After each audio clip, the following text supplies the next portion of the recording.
Praise the Lord. So nataka nisome neno katika kitabu cha Kutoka sura ya 14 or chapter 14. Naomba tu appreciate praise and worship leaders, wametuongoza vizuri sana. Tunashukuru Mungu na pia tumekuwa na wakati mzuri na mzee wetu ambaye amekuwa akifuatilia sana na kutilia maanani kufundisha watu. Tunashukuru Mungu. Jina langu kwa wageni naitwa Pastor Kenywa. Nimeokoka, Yesu ni Bwana, mimi ni baba. Niko na vijana sasa wawili na wasichana wawili. Collins Otieno akiwa mmoja, yeye ndiye bwana wa msichana wangu, na tunashukuru Mungu kwa sababu ya hiyo. Praise the Lord. Nataka nisome neno katika kitabu cha Kutoka sura ya 14 kuanzia mstari wa 10.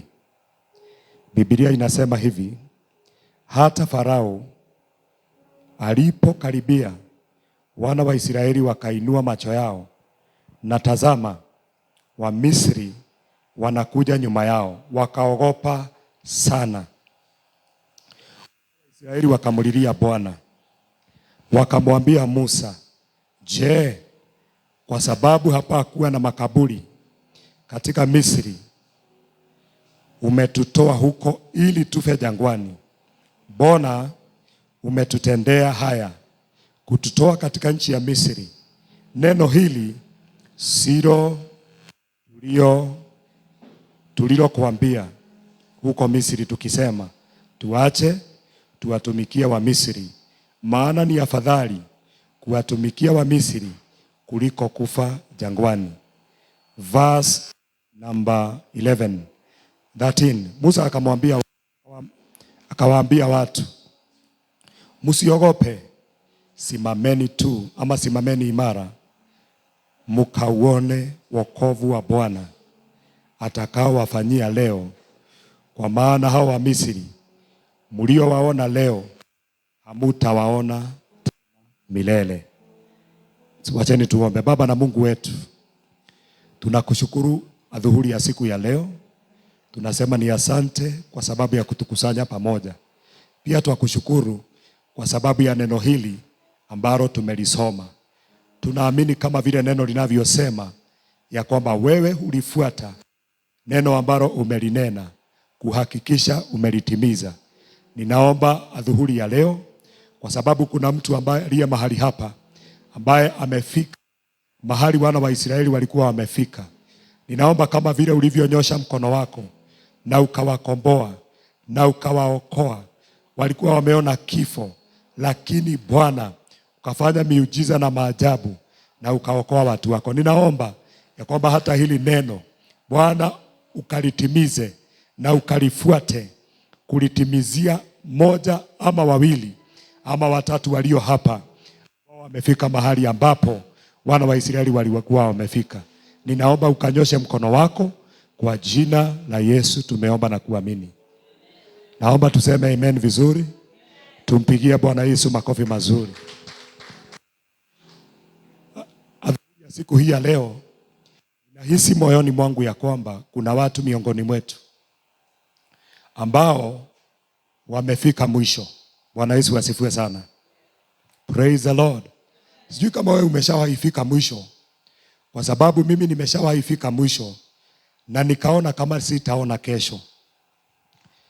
Nikaona nimefika mwisho, sioni mbele na sioni nyuma.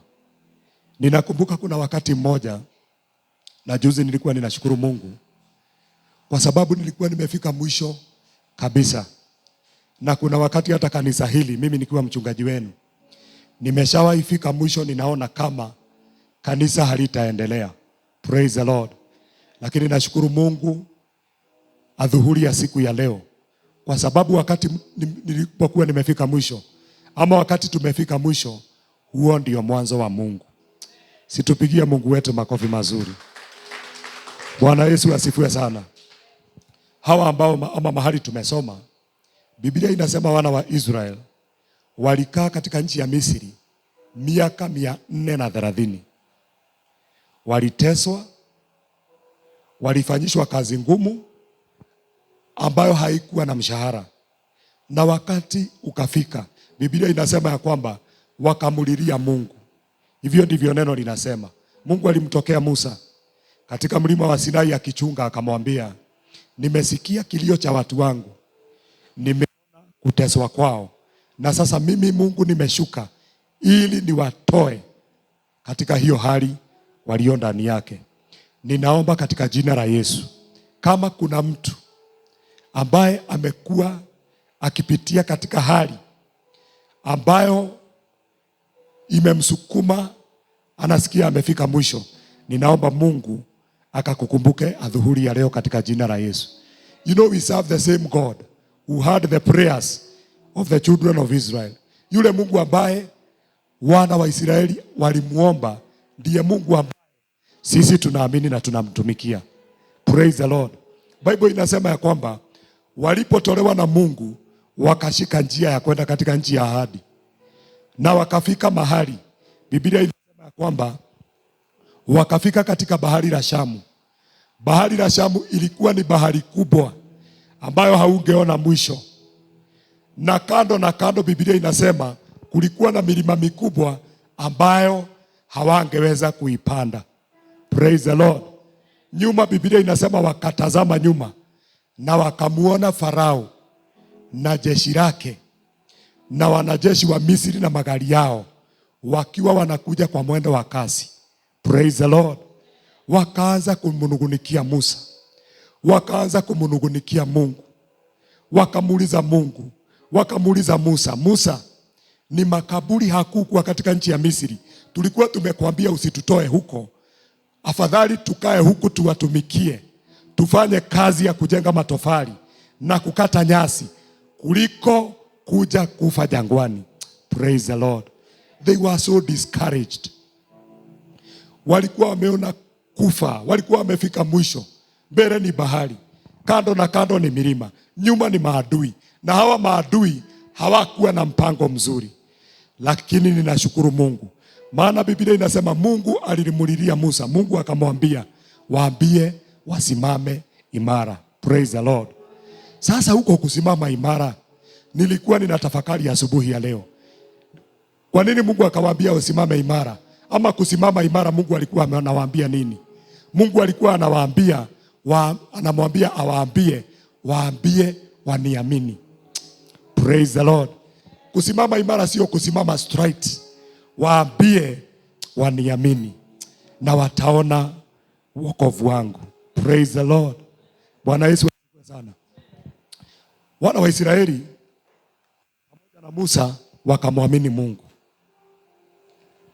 Biblia inasema wakamwamini, naye Mungu, Biblia inasema akamwambia Musa anyoshe mkono, na bahari njia ikapatikana. Watu wa Mungu wakaipitia. Praise the Lord. Biblia inasema hivi katika kitabu cha 1 Corinthians chapter 13 from verse 10, ya kwamba Mungu hawezi kubali ujaribiwe na majaribu ambayo hawezi kuyashinda. Majaribu yote ambayo unajaribiwa nayo leo, unajua sisi wote tuko katika majaribu. Kuna watu hapa wanapitia katika majaribu ya kukosa pesa. Praise the Lord. Si hata hao ni majaribu? Watoto wamefukuzwa shule, haujaweza kulipa nyumba, haujamaliza school fees ya watoto. Hayo ni majaribu kwa njia moja na ile nyingine. Si ndio Baba Moniki?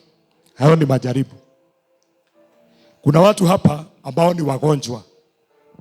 Hayo pia ni majaribu. Praise the Lord. Wako na pesa lakini hawana, wako na challenge ya afya ya miili yao. Kuna wengine hapa ambao wana changamoto, wanachallenjiwa na watoto, wanachallenjiwa na wake wao, familia zao ziko na mashida. Sisi wote tunapitia katika changamoto mbalimbali na tofauti. Bwana Yesu ainuliwe sana. Lakini nataka ujue jioni ya leo ya kwamba Mungu hawezi akaruhusu. Ukiona ukikutwa na jaribu lolote, namba 1 ni vizuri kujua ya kwamba si kwamba Mungu amekuachilia. Biblia inasema ya kwamba hesabuni ni furaha tupu wakati mnapojaribiwa na majaribu tofauti ama mbalimbali. Praise the Lord. Yaani wakati umefungiwa nyumba, Mungu anasema ufurahie. Praise the Lord. Bwana Yesu asifiwe sana.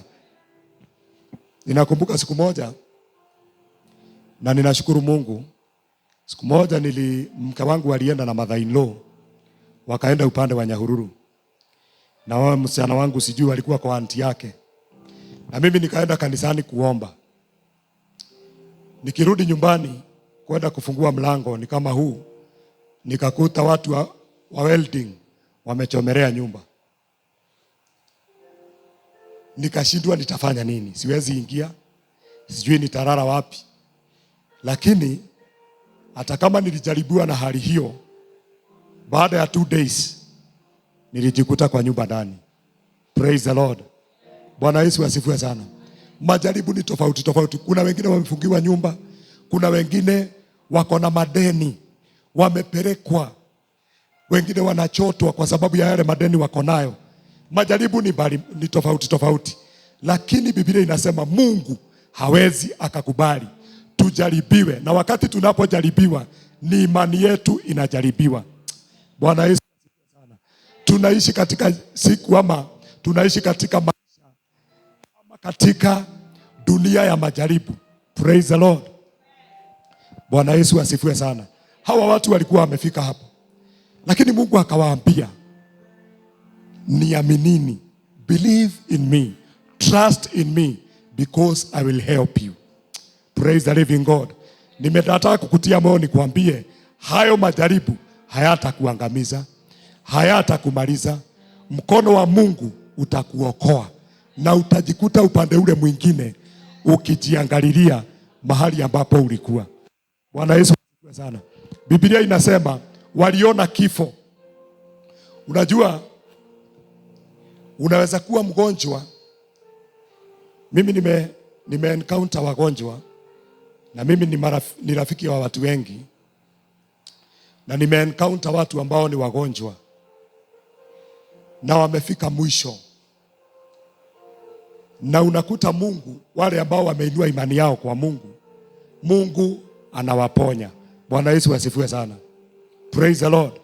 It is good to believe in God. Ni vizuri kuamini Mungu. Hawa watu walipomwamini Mungu, Mungu akatengeneza njia. Ninaomba Mungu akatengeneze njia yako ya kutokea katika jina la Yesu. Biblia inasema tukijaribiwa, Mungu hawezi akaruhusu majaribu ya kutukute yale ambayo hatuwezi tukayashinda, na yakija atatengeneza njia. Praise the Lord. Atatengeneza njia yako ya kutorokea. Ninaomba Mungu akakufungulia mlango, akafungue njia, ndio upate nafasi ya kutorokea katika jina la Yesu. Praise the Lord. Biblia inasema Mungu akawafanyia njia na maadui wakawapasu baharini. Neno linasema Mungu akarudi nyuma ya wana wa Israeli, akakaa katikati yao na katikati ya maadui. Biblia inasema Mungu akatoa magari yao miguu, na hawakuwafikia tena, hawakuwaona tena. Praise the Lord. Bwana Yesu asifiwe sana. Unajua uzuri wa Mungu akiingilia kati yale mambo ambayo unapitia, atakupigania ahakikishe umetokea. Praise the Lord. Hawakuwaua, hata bahari haikuwamaliza. Maadui wao ndio walikufa, kwa sababu Mungu mkono wake ukiwa juu yako atahakikisha amekuokoa, na amepigana mpaka na maadui wako, na amekupatia ushindi. Bwana Yesu asifiwe sana. Praise the Lord. Biblia inasema ya kwamba vita si vyetu, vita ni vya Jehova. Bwana Yesu asifiwe sana. Walikuwa wamepanga kuwamaliza, walikuwa wamepanga kuwaua, lakini Mungu akawaokoa. Sinaomba Mungu akakuokoe katika jina la Yesu. Hayo majaribu hayatakumaliza. Mungu atabadilisha watoto. Praise the Lord. Ninakumbuka juzi tulikuwa kwa Pastors Fellowship, na mhubiri mmoja akatupea ushuhuda wa vile mtoto wake kijana, ye ni askofu mkubwa, anahubiri mataifa, lakini kijana wake akamsumbua sana, lakini akatumainia Mungu. Nakumbuka alikuwa anatuhubiria kuhusu vile Yesu na wanafunzi walikuwa wanaenda katika baharini na merikebu wakielekea katika nchi ya Wagerasi, na alikuwa anatuambia vile amepitia katika dhoruba katika familia, lakini kwa sababu ya kumtumainia Mungu na kuomba Mungu na kumtumainia Mungu akabadilisha kijana, na kijana akarudia Bwana, na kijana akafanya harusi. Praise the Lord. Hata watumishi wa Mungu huwa wanapitia katika changamoto. Kila mtu ako katika changamoto, lakini tukimtumainia Bwana na tumwamini, hiyo hali Mungu atakutoa ndani yake na utaanza kuimba wimbo mpya. Praise the Lord. Ukisoma neno katika kitabu cha Exodus chapter 15, Biblia inasema verse 1, ndipo Musa na wana wa Israel wakamwimbia Bwana wimbo huu wakisema, wakanena na kusema, nitamwimbia Bwana kwa maana ametukuka sana. Praise the Lord. Chapter 15 verse 1, wale watu ambao walikuwa wanalia wakisema tutakufia hapa, hakukuwa na makaburi, kwani hakukuwa na makaburi katika nchi ya Misri. Ndio hawa sasa katika chapter 15 verse 1 wanamwimbia Bwana wakisema Mungu ni mwaminifu. Praise the Lord. Wakisema Bwana ametukuka sana. Praise the Lord. Mungu amegeuza sasa wimbo. Walikuwa wanaimba kukufa, walikuwa wanaimba kuangamia, lakini Mungu akawaokoa. Sasa wakaanza kuimba Mungu ametukuka, Mungu ametuokoa. Ninakuombea katika jina la Yesu, Mungu aweke wimbo mpya katika kinywa chako, wimbo wa ushindi. Praise the Lord.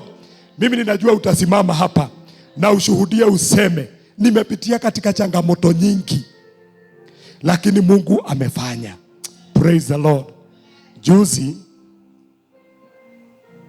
nilisikia mzigo hapa. It was on Monday. Nilikuwa naambia mama, mimi sikujagi hapa kanisani Monday sana sana, lakini nikasikia msukumo wa kuja kuomba. Nikaanza kuombea msichana wangu. Mimi siombagi tu maombi ati kwa sababu nimesukumwa na mashida ya pesa, ati sasa unanikuta hapa kwa madhabahu nikilia. Baba Moneki, ninasema hivi, mimi siliagi ama siwezi kuja hapa nisukumwe na mashida zangu nianze kuomba. Hapana. Mimi ninasikizaga Roho Mtakatifu anataka niombee nini. Nikasikia kuombea msichana wangu na nikashindwa ni nini. Nikaanza kuomba. Nikaanza kuomba na Roho. Ninaingia katika maombi ya lugha ya mama. Nikaanza kuomba na Kizungu, Kiswahili. Nikaombea msichana, nikamuombea. Baadaye ndio nikasikia anaenda hospitali. No. Alikuwa ameenda hospitali. Wakati huo nikamuombea. Nikasikia bado ninasukumwa kumuombea.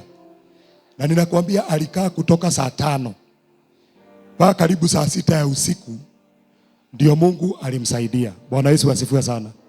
Praise the Lord. Bwana Yesu atukuzwe. Praise the Lord. Ni kama kulikuwa na mpango mbaya wa shetani kinyume na yeye. Napigiwa na mama Njoki ananiambia omba kabisa, wako hospitali. Napigiwa na mke wangu omba kabisa. Hata nilikuwa napigiwa na mwenye hospitali ananiambia, ninaona mama anazunguka na CCTV kamera akiwa kwake nyumbani akiombea mtoto, akiomba because adui hakuwa na mpango mzuri. Lakini leo tunaimba ya kwamba Mungu ametubariki. Praise the Lord. Adui alikuwa na mpango mbaya, lakini tukamwamini Mungu na tukaomba na Mungu akampitisha katika hiyo hali, na sasa we are celebrating having a son, having a grandchild. Situmpigia Yesu makofi mazuri. Tunaimba wimbo mwingine. Tulikuwa tunalia, tulikuwa tunahuzunika, tulikuwa tunamwamini Mungu na kuomba. Leo we are not praying but we are celebrating. Ninaomba katika jina la Yesu, hata kanisa hili, unajua hata kanisa linakuwa na faces ya changamoto, faces ya vita, faces ya kupitia katika hali mpaka wewe mwenyewe unasikia kukata tamaa, unasikia kuvunjika moyo. Nimekuja kukutia moyo nikwambie usivunjike moyo, usikate tamaa. Mungu anakuja. Praise the Lord. Na unajua shida zingine huwa tunazipitia ndio maana wakati kutakapokuwa na mtu anaopitia katika hiyo hali, umtie moyo. Umwambie mahali huko, nilikuwa hapo na Mungu akanitoa. Nilikuwa mgonjwa wa kansa, Mungu akaniponya. Yule Mungu aliyeniponya anaweza akakuponya. Yesu asifiwe sana. Kwangu nyumbani kulikuwa na shida, lakini nikaomba Mungu na nikamwamini, ameniondolea hiyo shida. Hata wewe hii shida itakuisha katika jina la Yesu. Praise the Lord. Kwani unafikiria ni kwa nini watu kama akina Shadrach na Meshach na Abednego na watu kama akina Daniel, Biblia inasema ya kwamba walipitia katika changamoto, wengine waliwekwa kwa moto ndani. Na unajua tunaishi siku ambazo persecution ya kanisa imeanza. Praise the Lord. Walikuwa wanataka kupersecutiwa. They were to be killed because of believing and trusting in God. Bwana asifiwe sana. Lakini Mungu akawashindania. Si Mungu wa Shadrach na Meshach na Abednego, hata wewe akuokoe. Bwana Yesu asifiwe sana. Aokoe jamii yako. Ana uwezo. Tumwamini Mungu. Let us continue believing and trusting God in our situations. Praise the Lord. Ninakumbuka kuna mhubiri mmoja alikuwa anatupea ushuhuda.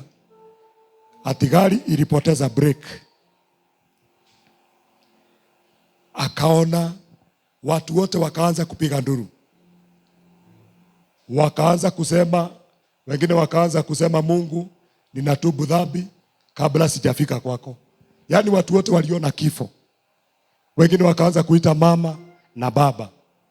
Lakini yeye akasema, mimi sitakufa, Mungu ataniokoa. Bwana Yesu asifiwe sana. Kalitia jina la Yesu akasema, Yesu niokoe kwa sababu kazi yangu duniani haijaisha. Alikuwa anasema kwa sababu wengine wote hawakumwamini Mungu. Waliona kifo. They all died, lakini yeye akaokoka. Leo hii ni askofu. Leo hii ni mhubiri mkubwa. Praise the Lord. Kwa sababu ya kumwamini Bwana katikati ya ile shida ambayo alikuwa ndani yake. Ninasema katika jina la Yesu, zile mashida tunapitia hazitatumaliza. Bwana Yesu asifiwe sana. Hata zile vita tunapigwa, iwe ni kanisa, iwe ni jamii yako, haitaangamia. Familia yako itasimama. Bwana Yesu asifiwe sana. Watoto wako watasimama. Praise the Lord. Endelea kushikilia Mungu. Endelea kumwamini Bwana. Endelea kuomba. Biblia inasema Musa aliomba Mungu. Mungu akamwambia, endeleeni kuniamini na mtaona wokovu wangu. Praise the Lord. Kuomba na kumwamini Bwana, tuone wokovu wa Mungu. Bwana Yesu asifiwe sana. Usianze kuteta, usianze kunugunika kama wao. Don't mama, don't complain. Continue trusting God na atabadilisha hiyo hali katika jina la Yesu. Kama sio imani, hili kanisa halingekuwa lina survive. Kama sio tumeshikilia imani, tuna Mungu ya kwamba ataongeza watu kanisa hili. Praise the Lord. Wewe unafikiria kama sio imani, hili kanisa halingekuwa lina exist? Si ndio mzee? Tumepitia katika changamoto nyingi sana, na vita nyingi sana, na mambo mengi sana, lakini bado tumeshikilia, na kushikilia huko tutaona wokovu wa Bwana. Kanisa hili litajaa. Praise the Lord. Litajaa kwa sababu ya kumwamini Mungu na kusimama kidete kwa Mungu. Praise the living God. Hata tukilima mashamba na ikose kutoa mahindi, si kusema ni mwisho. Tutashikilia Mungu na mwaka huo mwingine tulime na tuvune katika jina la Yesu. Bwana Yesu asifiwe sana. Hiyo biashara ikianguka, endelea kushikilia Mungu na itasimama katika jina la Yesu. Praise the Lord. Kwa hivyo tuendelee kushikilia Mungu. Kushikilia Mungu ni kumwamini, ni kusimama, ni kutangaza, ni kumuona Mungu akikuokoa, ni kuona Mungu akikuinua, ni kuona Mungu akikubariki, ni kuona Mungu akikupanua, ni kuona Mungu akibadilisha mzee, akibadilisha mama, akibadilisha watoto. Hata kama kwa sasa haionekani hivyo, continue standing still before God. Praise the Lord. Endelea kusimama, endelea kukiri ushindi, endelea kumwamini Bwana na utaona mabadiliko. Asubuhi ya leo tulisoma neno ambalo linasema ya kwamba pasipo imani hatuwezi tukampendeza Mungu. Pasipo imani. Let us continue believing and trusting in our God, because he is able to do everything. Praise the Lord. Ana uwezo wa kufanya mambo yote huyu Mungu ambaye tunaamini. Ana uwezo wa kufufua, ana uwezo wa kubadilisha, ana uwezo wa kuponya, ana uwezo wa kuinua, ana uwezo wa kufungua milango. Bwana Yesu asifiwe sana. Praise the Lord. Mungu wetu hakuna jambo asiloliweza kukufanyia na kulifanya katika maisha yako. Bwana Yesu ainuliwe sana. Hakuna, mimi kwanza kama kuna kitu ambacho huwa kinanitia moyo ni kujua ni Mungu mgani ambaye ninaamini. Huyu Mungu ambaye ninaamini ana uwezo wa kunilinda na kuniokoa hata kama nimepangiwa kuuawa. Bwana Yesu asifiwe sana. Praise the Lord. Unajua kuna watu ambao huwa wanapanga kuua wale wengine. Sijui kama unajua hivyo. Wanapanga kabisa. Biblia inasema walipangia Paul kumuua na wakasema hatutakula na hatutakunywa mpaka tuue Paul. Si ndivyo mzee? Biblia inasema walisema walikuwa they were around 40. Wakasema we will not eat neither we will not drink mpaka tuue huyu. Mungu ana uwezo wa kutuokoa katika jina la Yesu. Hawakumuua wakati huo. Ijapokuwa walimuua baadaye, lakini hawakuweza kwa sababu Mungu ana uwezo wa kulinda watu wake. Bwana Yesu asifiwe sana. Mungu ana uwezo wa kutuinua, wa kutubariki, wa kukutajirisha. Praise the Lord. God can raise you. Mungu anaweza kukuinua ashangaze watu. Wakati mmoja Biblia inasema Yesu na wanafunzi walipita mahali na wakaona mtu ambaye alikuwa amezaliwa akiwa kipofu. Wakauliza Yesu swali, tuambie Yesu, huyu mtu amekuwa kipofu kwa sababu pengine ni dhambi za mama na baba yake ama ni dhambi zake mwenyewe? Yesu akawaambia, huyu hajakuwa kipofu kwa sababu ya dhambi za mama ama baba ama wazazi ama dhambi zake, lakini amekuwa hivi kwa sababu ya utukufu wa Bwana. Praise the Lord. Ili Mungu ajitukuze na yeye. Na Yesu akasema kuanzia sasa anza kuona. Praise the Lord. Ninasema kuna shida zingine ambazo uko nazo, Mungu anataka kujitukuza nazo ili aonyeshe watu ana uwezo wa kukuinua. Praise the Lord. Watu wawe, unajua unaweza kuwa umepewa majina na watu. Unaitwa maskini. Unaitwa, familia yako inaitwa familia ambayo haina mbele ama nyuma. Praise the Lord. Familia ya walevi, familia ya washerati. God is able to change situations and things. Praise the Lord. Mungu ana uwezo wa kubadilisha watoto wako waanze kuitwa wahubiri. Bwana Yesu asifiwe sana. Waanze kuitwa matajiri. Si Mungu wetu ana uwezo mwingi? Situmpigie makofi mazuri. Mungu ana uwezo wa kubadilisha mambo. Ana uwezo. God can change situation. Mungu ana uwezo wa kunyosha mkono wake akutoe katika ile hali ambayo uko sasa na kuinue watu magwatanagie dai. Bwana Yesu asifiwe sana. Watu wawe wakisema inaitwa kitendawili. Praise the Lord. Watu waanze kusema ni yeye ama sio yeye. Mungu ana uwezo huo. Tuzidi kumwamini, tuzidi kumshikilia, tuzidi kusimama na atabadilisha mambo katika jina la Yesu. Praise the Lord. Situmpigie Bwana Yesu makofi mazuri. Biblia inasema he is able to do exceedingly, to do abundantly, above our imaginations. Kuna mambo ambayo huwa tuna imagine. Una imagine ukiwa kwako. Una imagine ukiwa na gari. Una imagine ukiwa na watoto. ukiwa ng'ambo. Those are imaginations. Lakini Biblia inasema Mungu wetu ana uwezo wa kufanya zaidi ya hivyo unavyo imagine. Praise the Lord. Ninajua umeomba. Biblia inasema kwamba Mungu wetu ana uwezo wa kufanya zaidi ya maombi ambayo umeomba. Si kama unaamini hivyo useme amen. Ana uwezo wa kufanya zaidi ya maombi yako.